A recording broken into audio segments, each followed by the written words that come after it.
ബലാത്സംഗ കേസിൽ ജയിലിൽ കഴിയുന്ന രാഹുൽ മാങ്കൂട്ടത്തിൽ എംഎൽഎയുടെ ജാമ്യാപേക്ഷ ഇന്ന് തിരുവല്ല മജിസ്ട്രേറ്റ് കോടതി പരിഗണിക്കും. സമാനമായ കേസിൽ കോടതി അറസ്റ്റ് തടഞ്ഞിട്ടും വീണ്ടും മറ്റൊരു പരാതിയിലൂടെ അറസ്റ്റ് ചെയ്തതിന് പിന്നിലെ രാഷ്ട്രീയ താല്പര്യങ്ങളുണ്ടെന്നാണ് രാഹുലിന്റെ അഭിഭാഷകരുടെ വാദം. റിമാൻഡിൽ കഴിയുന്ന രാഹുലിനായി SIT ഇന്ന് കസ്റ്റഡി അപേക്ഷ കൊടുക്കും. കൂടുതൽ വിവരങ്ങളുമായി തിരുവല്ല കോടതി നടപടികളുടെ വിശദാംശങ്ങളുമായി പത്തനംതിട്ടയിൽ ഷിജോ കുര്യൻ ചേരും. അതുപോലെ മാവേലിക്കരയിലെ ജയിലിലാണ് ഇപ്പോൾ രാഹുൽ മാങ്കൂട്ടത്തുള്ളത്. അവിടെ നിന്നുള്ള വിവരങ്ങളുമായി അശ്വിൻ പാലാഴി കൂടി ചേരുന്നുണ്ട്. Good morning to both of you. അപ്പോൾ ആദ്യം ഷിജോ കുര്യനിലേക്ക്. ഷിജോ, വിശദാംശങ്ങൾ എങ്ങനെയാണ്? ഇത് രാഷ്ട്രീയമായ കാരണങ്ങളാണ് ഈ അറസ്റ്റ് എന്ന് തെളിയിക്കാൻ അത്ര എളുപ്പമാണോ?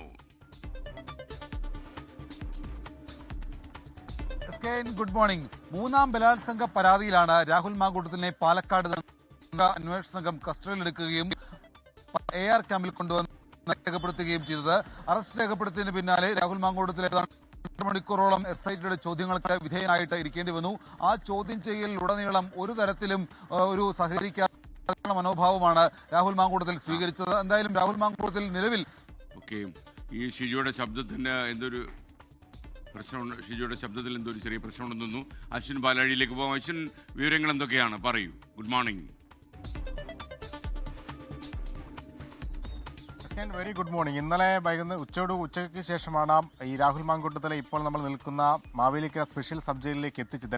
ഇന്നലെ ഇവിടേക്ക് എത്തിക്കുമ്പോൾ നമ്മൾ വലിയ പ്രതിഷേധമൊക്കെ കണ്ടതാണ്. DYFI പ്രവർത്തകർ വാഹനം തടയുകയും പിന്നീട് പോലീസുമായി ഒരു ഉന്തും തള്ളുമൊക്കെ ഉണ്ടായി. എന്തായാലും ഇന്നലെ വൈകുന്നേരത്തോടുകൂടി ആ പ്രതിഷേധങ്ങൾക്ക് ഒടുവിൽ സാധാരണഗതിയിൽ ഈ പ്രതികളെ എത്തിക്കുമ്പോൾ പോലീസ് വാഹനം പുറത്തു നിർത്തി പ്രതികളെ അകത്തേക്ക് നടത്തിക്കൊണ്ടാണ് പോവുക. പക്ഷേ ഇന്നലെ വലിയ പ്രതിഷേധത്തിൻ്റെയൊക്കെ സാഹചര്യത്തിൽ ഈ വാതിൽ തുറന്ന വാഹനവുമായാണ് അകത്തേക്ക് പോയത്. അവിടെ നിന്ന് എത്തിച്ച ഇന്നലെ വൈകുന്നേരത്തോടുകൂടി രാഹുലിനെ ഇവിടെ അഡ്മിറ്റ് ചെയ്യുന്നു. 2026 വർഷത്തിലെ 26-ാം നമ്പർ റിമാൻഡ് പ്രതിയായാണ് 3-ാം നമ്പർ സെല്ലിൽ രാഹുൽ കഴിയുന്നത്.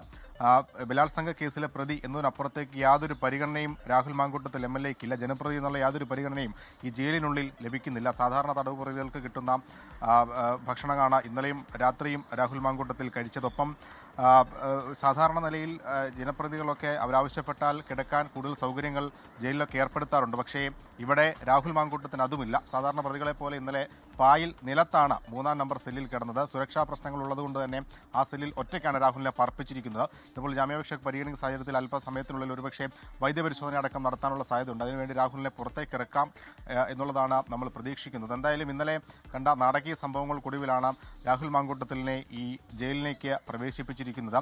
എന്തായാലും ഇനി എന്താണ് ഈ കേസുമായി ബന്ധപ്പെട്ട് മുന്നോട്ട് എങ്ങനെ പോകും എന്നുള്ളതൊക്കെ ശ്രദ്ധേയമാണ്. എന്നാൽ രാഹുലിന്റെ ഭാഗത്തുനിന്നുണ്ടായ കോടതിയിലടക്കം രാഹുൽ വാദിച്ചത് ഈ കേസുമായി തനിക്ക് ബന്ധമില്ല എന്ന് വരുത്തി തീർക്കാനുള്ള വാദങ്ങളായിരുന്നു. എന്തായാലും അതൊക്കെ കോടതിയിൽ എങ്ങനെ നിലനിൽക്കും എന്നുള്ളത് ശ്രദ്ധേയമാണ്. റിമാൻഡ് റിപ്പോർട്ടിൽ അതീവ ഗുരുതരമായ പരാമർശങ്ങളാണ് രാഹുൽ മാങ്കൂട്ടത്തിനെതിരെ ഉണ്ടായിരുന്നത്. അത് കോടതി വീണ്ടും ഈ ജാമ്യാപേക്ഷ പരിഗണിക്കാൻ ഇരിക്കുമ്പോൾ അതൊക്കെ പരിഗണിച്ചായിരിക്കും രാഹുലിനെ വീണ്ടും ഈ ജാമ്യാപേക്ഷ പരിഗണിക്കുക. അങ്ങനെ തിരികെ ഇവിടേക്ക് തന്നെ വരുമോ എന്നുള്ളതാണ് ശ്രദ്ധേയം. ഒപ്പം ഈ ജയിൽ മാറണം എന്നൊരാവശ്യം രാഹുൽ മാങ്കൂട്ടം അടക്കം മുന്നോട്ട് വെച്ചിട്ടുണ്ട്. തിരുവനന്തപുരത്തേക്കാണ് ജയിൽ മാറ്റം രാഹുൽ ആവശ്യപ്പെട്ടിരിക്കുന്നത്.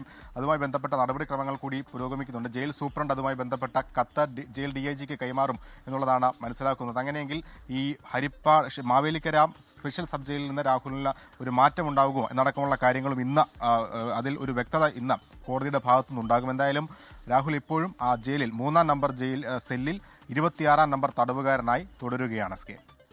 ലോകത്തെവിടെയായാലും ഏത് സമയത്തും 24 വാർത്തകളും ഓഗ്മെന്റഡ് റിയാലിറ്റി പാക്കേജുകളും എക്സ്പ്ലെയിനറുകളും വിശദമായി കാണാൻ ഞങ്ങളുടെ YouTube ചാനൽ നിങ്ങൾക്ക് സബ്സ്ക്രൈബ് ചെയ്യാം.